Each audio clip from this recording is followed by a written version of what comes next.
Madam Speaker, it's not new information that the PRC is targeting the families of Canadians in the PRC to coerce and intimidate Canadians here on Canadian soil. That is not new information. We have known for years that the PRC uses these coercive tactics in democracies like Canada to intimidate citizens in these democracies into silence or into other actions in order to mold the debate in democracies, in order to threaten democracies, in order to get their version of an authoritarian world promulgated around the world. That is not new. We have known this for years through investigative reports by journalists at reputable publications, through committees of this House, both in this Parliament and in the previous Parliament, through reports of government agencies and services. We have known about this for years, and not just in Canada. We've known about this taking place in other democracies. We've known, for example, that Canadians here in Canada who are advocating for democracy in Hong Kong, who are advocating for civil rights in Hong Kong, who are advocating for free expression, for the freedom to associate, for freedom of the press, have been targeted by the PRC, and that their families back home have been threatened. We have known that those advocating for the human rights here in Canada of Uyghurs, Tibetans, and other minorities in the People's Republic of China have had their family in the PRC threatened by the PRC. What is new, Madam Speaker, is that 2 years ago, the government did nothing when it came to their attention that a diplomat working in Canada with the approval of the Canadian government was targeting me and other members of this House in an attempt to change the course of the debate, to attempt to intimidate MPs into voting a certain way on the floor of this House. That is what is new here. That is the issue here. That's brutal. Madam Speaker, I might add, I'd like to split my time with the opposition whip. That is the new information at play here. And when the government knew, it did nothing. It wasn't until it became public several days ago that the government started to treat this seriously. And Madam Speaker, that is shocking. What else is going on that is threatening the national security of this country, that is threatening the safety and security of Canadians here on Canadian soil, that we don't know about and the government is doing nothing about?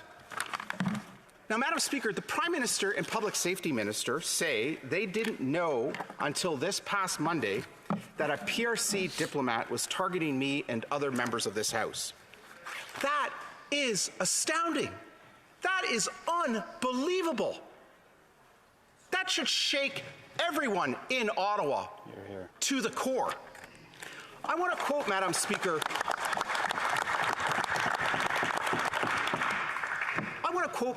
from Open and Accountable Government. The Prime Minister is responsible for the machinery of government. And I want to quote from Open and Accountable Government, quote, "The Prime Minister forms a team, decides on the process for collective decision-making, and builds and adapts the machinery of government in which the team will operate," end quote. The Prime Minister is responsible for the machinery of government. The Prime Minister is also responsible for the broad organization and structure of the government. And I'd like to quote from Open and Accountable Government, a document of the Privy Council Office, quote, "The Prime Minister determines the broad organization and structure of the government in order to meet its objectives. The Prime Minister is responsible for allocating ministers' portfolios, establishing their mandates, clarifying the relationships among them, and identifying the priorities for their portfolios through their mandate letters. The Prime Minister's approval is required for the creation of new institutions and the elimination of existing organizations, some of which may be also some of which may also be subject to parliamentary decisions. Any proposals made by ministers for significant organizational changes or for altering their own mandates or those of other ministers must first be approved by the Prime Minister, end quote. And here's the most astounding part. The Prime Minister is responsible for national security. Yes. I quote from Open and Accountable Government. Quote, as head of government, the Prime Minister has special responsibilities for national security, federal, provincial, territorial relations, and the conduct of international relations. So the Prime Minister is not only responsible for the machinery of government, how information flows, how the Canadian Security Intelligence Service transmits information to the other parts of the Government of Canada. He's not only responsible for the machinery of government, he's not only responsible for the broad organizational structure of the government, the Prime Minister is responsible for national security. And for him to be the head of a government that he has set up in such a way that he doesn't even know what national security threats are being directed to members of this House and their families is a complete abdication of his responsibility.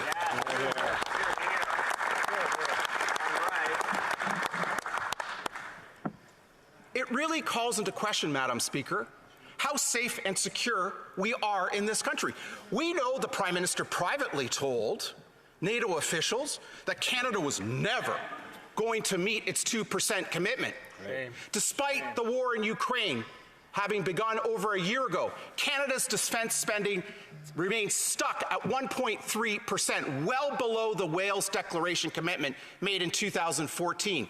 Despite the threats we have been facing in the form of foreign interference threat activities, nothing has been done. We've not seen a single diplomat expelled. We have not seen the introduction of a foreign agents registry. We have not had a single prosecution that has led to an arrest of individuals in this country who are intimidating and coercing Canadians here on Canadian soil on part of a foreign government. We've had no action from this government. Other countries have taken action. In recent weeks, we've heard of the FBI arresting individuals in the United States for setting up illegal police stations. One of those individuals happened to be the same individual that helped set up a illegal police station here in Canada. We've had other Democratic allies expel diplomats for this coercive and clandestine behavior. In fact, Germany just expelled dozens of diplomats of the Russian Federation in order to protect their citizens because these diplomats were engaged in subversive activities. Since the war began in Ukraine, over 400 Russian diplomats have been expelled by American and European governments. Not one from Canada. Shame. Not one diplomat from the People's Republic of China has been expelled for their intimidation and coercion here on Canadian soil. Now, Madam Speaker, this isn't just happening to me and other members of this House.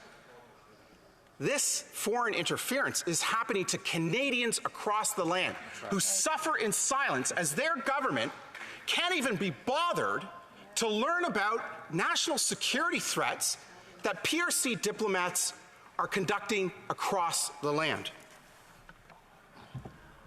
Madam Speaker, this is absolutely gobsmackingly astounding that the Prime Minister didn't know about what was going on. What else does the Prime Minister not know about what is going on to the safety and security of this country? Right. He clearly doesn't care about properly funding our Department of National Defence and the Canadian Armed Forces. And now it's quite clear he clearly doesn't care about learning about serious national security threats to the members of this House and their families and the threats that are being presented to Canadians across the land. Madam Speaker, I close by saying this. Canadians, thousands of Canadians across this land suffer in silence and have been suffering in silence for years because their families are being intimidated by authoritarian states back home, whether it is in the People's Republic of China or in the Islamic Republic of Iran or in other authoritarian states. They have been suffering in silence.